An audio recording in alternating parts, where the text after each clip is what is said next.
Mga kabunhok, man sikreto na to sa to ang mga manok mga kabunhok para dili dayon mataptan og sakit para sa to ang mga piso. Pero pwede pod sa mga dagko. Wala pa man tay budget.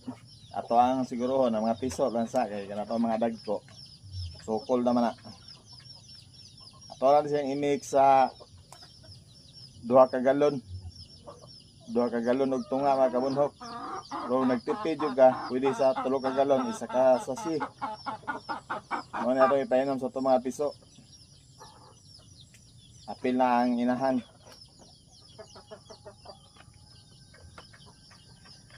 Wala na yung kuhan mga kabunhok. Nya og ting ulan.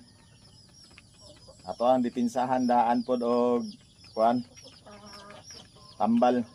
Before sila powder sila sipunon. So, malay kabunhok ko, yellow. Progenzi. Progenzi mga kabunhok. Thank you for watching.